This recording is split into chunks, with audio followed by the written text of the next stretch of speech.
सर्द हवाएं बावजूद इसके इन तस्वीरों में आप देखिए पूरे शपथ ग्रहण समारोह के दौरान प्रधानमंत्री नरेंद्र मोदी यहां मौजूद रहे। हमारे साथ हमारे संवाददाता जगविंदर पटियाल लगातार मौजूद हैं। जगविंदर, शपथ ग्रहण समारोह हिमाचल में पूरा हुआ, जयराम सरकार आज से अस्तित्व में आ गई है, लेकिन बड़ी तस्वीर, बड़े मायने हिमाचल से इस शपथ ग्रहण और सरकार के बाद क्या सामने आ रहे हैं? नेहा, देखिए, दो तीन खास बातें बता देता हूं मैं जो इस शपथ ग्रहण समारोह में देखने को मिली। पहली बात, जेपी नड्डा जो केंद्र में स्वास्थ्य मंत्री हैं, उनका बिलासपुर जिला आता है। बिलासपुर जिले से किसी भी आदमी को कैबिनेट में नहीं रखा गया। दूसरा, पूर्व मुख्यमंत्री प्रेम कुमार धूमल, जिनके नाम पर चुनाव लड़ा था बीजेपी ने, हमीरपुर में खराब प्रदर्शन रहा, 5 में से सिर्फ 2 सीटें आई वहां बीजेपी की, उनके जिले से कोई कैबिनेट मंत्री नहीं रखा गया है। कांगड़ा जिले को सबसे ज्यादा 4 सीटें मिली हैं, जहां पर 15 में से 11 सीटें बीजेपी ने जीती हैं। दूसरे नंबर पर मंडी जिला है और मंडी जिले में सीएम को अगर छोड़ दे तो 2 कैबिनेट मंत्री के पद मिले हैं और सीएम भी वहां से है। एक और जो खास बात मैंने देखी कि 11 कैबिनेट मंत्रियों में से 6 कैबिनेट मंत्री नए चेहरे हैं जो पहली बार कैबिनेट में आए हैं। उनका ज्यादातर या तो अखिल भारतीय विद्यार्थी परिषद से कोई ना कोई नाता रहा है या फिर युवा चेहरे, यानी जो दूसरी पंक्ति की लीडरशिप है उसको खड़ा करने का काम किया है अमित शाह और प्रधानमंत्री नरेंद्र मोदी ने। और तीसरी महत्वपूर्ण बात जो देखने में आई कि संस्कृत में 2 लोगों ने शपथ ली, चाहे गोविंद सिंह ठाकुर मनाली वाले हों, चाहे सुरेश भारद्वाज जो शिमला से हैं, उन्होंने। तो ये एक तरह से संकेत था।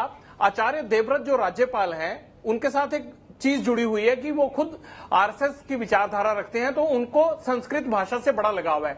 तो मुझे लगता है कि इन 2 लोगों ने संस्कृत में शपथ इसीलिए ली ताकि जो भी इनके आका हैं या जिन्होंने इनका नाम रिकमेंड किया है, उन लोगों को यह तसल्ली रहे कि वाकई ही ये लोग उनकी विचारधारा को आगे बढ़ाने का काम करेंगे। एबीपी न्यूज पर इस वक्त की बड़ी खबर आपको दे दें, हिमाचल प्रदेश में आज से जयराम ठाकुर का राज शुरू हो गया है। ये तस्वीरें आप देखिए, बेहद खास तस्वीरें हैं ये, शपथ ग्रहण के बाद की तस्वीरें। इन तस्वीरों में आप मुख्यमंत्री जयराम ठाकुर को देख पा रहे हैं और किस तरह से प्रधानमंत्री नरेंद्र मोदी को पारंपरिक हिमाचली टोपी पहनाई गई है। पारंपरिक हिमाचली टोपी जिसके साथ प्रधानमंत्री नरेंद्र मोदी को सम्मानित किया गया है और उसके साथ ही एक शॉल भी प्रधानमंत्री नरेंद्र मोदी को भेंट की गई है। इन तस्वीरों में आप हिमाचल प्रदेश के नए चुने हुए मुखिया को देख रहे हैं, जयराम ठाकुर को, और उनके साथ ही हिमाचल प्रदेश में की जो तस्वीर है ये अपने आप में बेहद खास है। इससे पहले कि मैं अपने साथ जो वरिष्ठ पत्रकार हैं उनके पास जाऊं, जगविंदर, अगर आप इन तस्वीरों को देख पा रहे हैं, कितनी खास है ये तस्वीरें, जयराम ठाकुर प्रधानमंत्री नरेंद्र मोदी को हिमाचली टोपी पहनाते हुए और इस तरह उनका सम्मान करते हुए। देखिए, हिमाचल में जो टोपी की पॉलिटिक्स है ये बहुत ज्यादा होती है। अगर मान लीजिए शिमला या उससे ओल्ड हिमाचल का कोई भी मुख्यमंत्री बनता है, खासकर जब वीरभद्र सिंह होते हैं, तो जो टोपी के आगे का जो हिस्सा होता है वो ग्रीन कलर का होता है। और जब भी कोई बीजेपी का नेता मुख्यमंत्री की शपथ लेता है और वो लाल रंग की टोपी पहनता है, लाल रंग की टोपी जो है वो निचले हिमाचल की पहचान है। इस बार मंडी जिले से बना है, इसलिए ये लाल रंग की टोपी जो है आगे से कवर कर रही है। जो टॉप बैंड है वो रेड और मैरून कलर का होता है और जब प्रेम कुमार धूमल बनते थे तब भी रेड और मैरून कलर का होता है। अगर कांगड़ा में शांता कुमार के इलाके में आ जाए तो वो प्रिंटेड टोपी पहनते हैं। इसलिए चुनाव में ये कांग्रेस ने भी कहा था कि ये टोपी की सियासत करते हैं। जब भी नरेंद्र मोदी किसी रैली में जाते हैं तो वहां के इलाके के हिसाब से टोपी पहनकर वहां के लोगों को अपना बनाने की कोशिश करते हैं। तो ये किस्सा कुर्सी के साथ साथ टोपी का भी है। ये बहुत दिलचस्प जानकारी आप दे रहे हैं और आपकी इस जानकारी के बाद एक बार फिर से मैं चाहूंगी दर्शक इस तस्वीर को देखें और टोपी के जिस हिस्से को आगे किया गया है, जैसा जगविंदर ने हमें बताया, निचले हिमाचल की ये पहचान बताता है। और इस वजह से, क्योंकि जैसा कि हम कह रहे हैं और मेरे साथ आशुतोष उप्रेती जी भी मौजूद है। आशुतोष उप्रेती जी, हम देख रहे हैं, क्या ये कहना गलत होगा कि ये पहली बार है कि हिमाचल प्रदेश को मंडी जिले से कोई सीएम मिला है? जगविंदर ने बड़ी बातें बताई कि बड़ी तस्वीर क्या है। आपके मुताबिक जयराम ठाकुर का सीएम बनना और आज जिस कैबिनेट में जो चेहरे आए हैं वो कौन सी बड़ी तस्वीर दिखा रहा है? देखिए नेहा जी, आज जो हिमाचल में जिस तरह से सरकार का गठन बीजेपी ने किया है उसके कई मायने हैं। कई मायने में वो एक उदाहरण उन्होंने पेश किया है और अन्य राज्यों के नेताओं के लिए। सबसे पहली बात तो उन्होंने ये कही है कि पार्टी में, राज्य में कोई कितना बड़ा नेता क्यों ना हो, अगर उसका परफॉर्मेंस पार्टी के हिसाब से नहीं होगा तो उसको पार्टी में तरजीह नहीं दी जाएगी।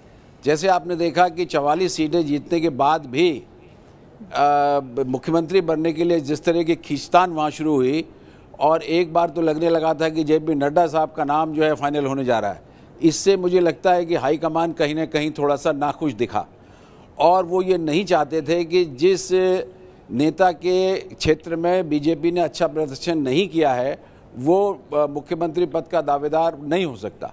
इसलिए उन्होंने जयराम ठाकुर जैसे सीनियर लीडर को, और जो कमोबेश किसी भी गुट से सीधा संबंध नहीं रखते हैं, उनको ला करके उन्होंने एक सीधा संदेश देने की कोशिश की है अन्य राज्यों को भी कि पार्टी में गुटबाजी केंद्र भाजपा का नेतृत्व बर्दाश्त नहीं करेगा। जैसा कि बड़ी बात आपको बताया कि जो छोटे राज्य होते हैं बर्दाश्त नहीं की जाएगी, और जो बात आपने कही जगविंदर, वही बात आपने भी इससे पहले कही थी कि किस तरह से प्रेम कुमार धूमल और जेपी नड्डा, एक जो मुख्यमंत्री का चेहरा बने, एक जिनके नाम की चर्चा थी, उनके इलाकों से किसी को प्रतिनिधित्व मंत्रिमंडल में नहीं दिया गया है। अदिति टंडन जी, क्या ये अपने आप में बड़ी बात है कि कांगड़ा और मंडी यहां से सबसे ज्यादा मंत्रिमंडल में हमें चेहरे दिख रहे हैं, जबकि प्रेम कुमार धूमल और जेपी नड्डा के जो इलाके आते हैं हिमाचल के, वहां से हमें चेहरे कैबिनेट में नहीं दिखे इस बार? बिल्कुल, जगविंदर ने पहले ही बताया कि जिस एरिया से सबसे ज़्यादा बेहतर परफॉर्मेंस करके बीजेपी लौटी है असेंबली में, कांगड़ा में उन्होंने कहा कि 15 में से 11 सीटें बीजेपी को हासिल हुई हैं, मंडी में 10 में से 9 हासिल हुई हैं। तो इन दो एरियाज़ को सबसे मैक्सिमम रिप्रेजेंटेशन कैबिनेट में आज दिया गया है। जयराम ठाकुर जी मंडी से हैं, अनिल शर्मा जी मंडी से हैं और मोहिंदर सिंह जी मंडी से हैं। ये 3 लोग मंडी से हैं और कांगड़ा से 4 नेता हैं जो अभी कैबिनेट की ओथ लेकर आए हैं।